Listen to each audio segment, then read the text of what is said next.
Hi, it's John, and welcome to the channel, 6:22 a.m. Hope you're having a great start to your Thursday, September the 25th. Getting going a little bit later this morning. I do have my big blue mug of coffee. I want to talk about a few things today that don't seem connected, but I believe that they are. One of them is a bigger story than you might think, and that would be the ostrich story. Now, I haven't talked about this. I'm sorry, I haven't brought it up, but this is a pretty big story. And I think it's bigger in a different way, and it's connected with some other things that are going on right now. Dare I say authoritarianism when it comes to government in this country. At least it's heavy-handedness in a big way. So the ostrich story is this. There's this farm in BC. They've got about 400 ostriches. Some of them have the avian flu. Apparently the ostriches are perfectly healthy right now, but the government wants them dead. Now, where's this story? I mean, it's almost ridiculous. You want to laugh at it. Here's where the story stands right now. Calgary Sun. Supreme Court has issued a stay of coal order aimed at a BC ostrich farm. What happens now? Good news, folks. I hate to say it. I hope I'm wrong.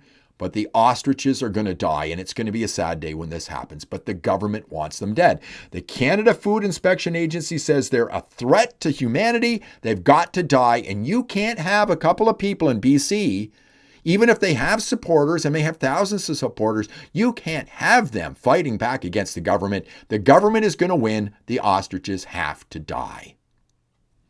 Which moves us on to our next story. By the way, people think Poilievre should talk about this. I don't think he should. Then it becomes a federal issue, and the Liberals use it against Poilievre and his supporters. They don't care about public health. That's how it'll be used. That's what happens with this. The next story is guns.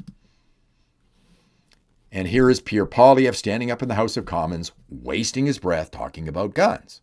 The gun buyback program, folks. Something that will do nothing to help you, won't protect anybody whatsoever when you take guns away from law-abiding citizens. By the way, just before we get to that, here's a list. I went to the RCMP website. Here's a list of guns. Okay, here they are, right here.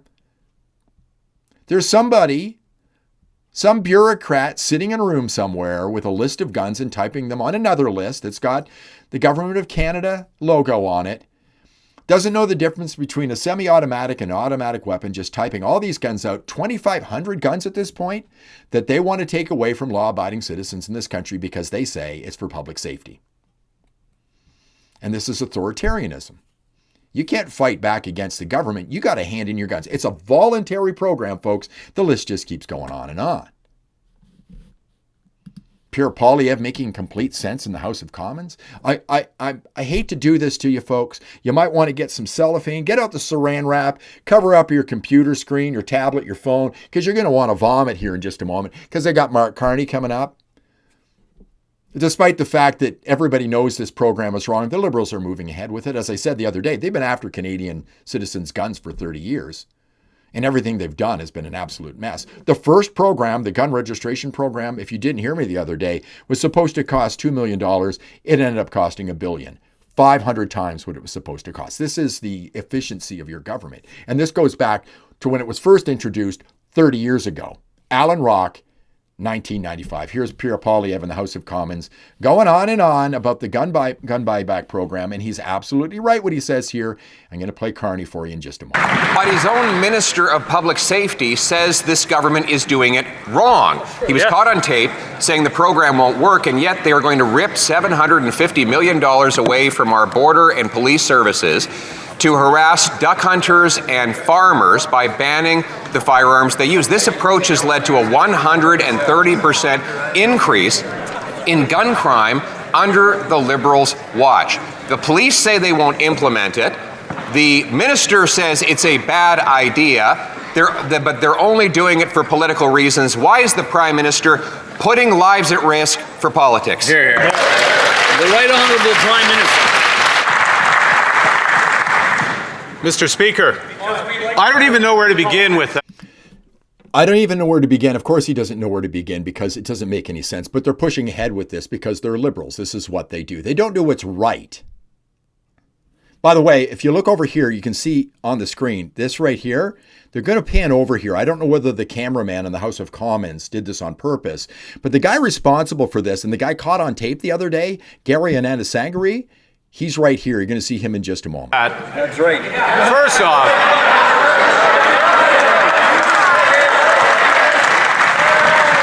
I don't know where to begin because of all the misrepresentations in that intervention. The person who's putting lives at risk is the leader of the opposition who's voted against every single piece of gun legislation. What the Minister of Public Safety is doing it right. He's correcting an inefficient system to provide Canadians with fair... He's not doing anything at all. This is not protecting Canadians at all. But there's something to be terribly concerned about here. I've seen some other people commenting on this story. Poilievre said that the police won't do anything about this. Here in Alberta, Danielle Smith is suggesting to police forces not to go after people's guns. But folks, federal government knows you have a gun if you've got one. You should be rather frightened right now. And you may be thinking, I'm not going to hand in my gun. But what happens if you show up at the border and you've got your passport and the government has flagged your passport saying you have a gun and you haven't handed it in? What do? Put handcuffs on you and take you to jail? Maybe you have a gun and you're not traveling and you've just waiting for an income tax return to get your money back. And the government says, sorry, hand in your gun or you don't get your money back. We're going to keep your gun or your money. You don't think that can happen? What happened during COVID, folks? Trudeau said you couldn't travel on a plane, a train, a bus unless you get your vaccination. They made a $50 million app called ArriveCan. If you didn't fill it out, you ended up in quarantine for 14 days because they knew. This is how chilling this can get. This is how authoritarian this can get. And you think you might not be handing over your guns in this voluntary program. Has the government got a program when it comes to guns at the border? We know that's where they're coming from. Poilievre's brought that up. Carney knows it.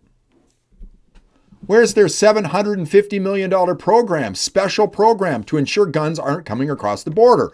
Because that's where they're coming from. Here's Carney. Again, sorry. I think this is back in July. One of the things the federal government is doing, and we are making a huge emphasis on this, is to control our border better. Because is that what's happening? No. We have the Canada Border Services Agency that do their very best to stop guns, but there's no special program for this. You know, do you know anybody who has a gun? I do. He's got lots of guns. He's a hunter. He goes out during hunting season. He goes out and only hunts what he's allowed to hunt. He has his guns locked up. And from all I know, he's never killed anybody, but they're going after his guns. This should have a chilling effect on you if you have a gun, because the feds know who have guns. Regardless of the fact if the RCMP in Alberta aren't going to be doing anything about this, or the OPP in Ontario aren't going to confiscate people's guns. It doesn't matter. And here's the other thing. I'm worried about this. You may think, John, this isn't an issue. It is an issue. I think you should be able to have a gun. I think you have a right to have a gun. I think we should have a Second Amendment like the United States has. I believe that. I think you have a right to defend yourself. Is what I'm saying right now hate speech? Could it be considered dangerous speech in the future with this government, this authoritarian government? Because right now the government is going to be passing speech laws against people.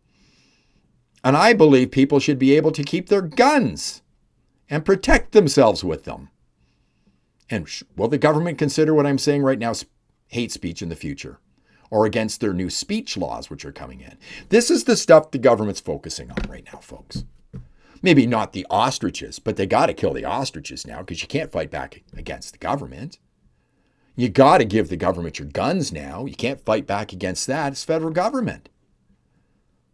And you can't say things that they deem hateful because it's the federal government.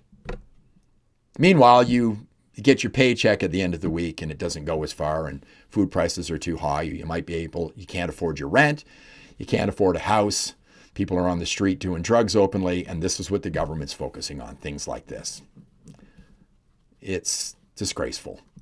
It's one of the reasons I want Alberta independence. Thanks very much for watching. Tell me what you think in the comments. I do appreciate it. If you like the video, give me a thumbs up. Subscribe to the channel. Please do that. Be sure to click on subscribe, and I'll see you in the next one.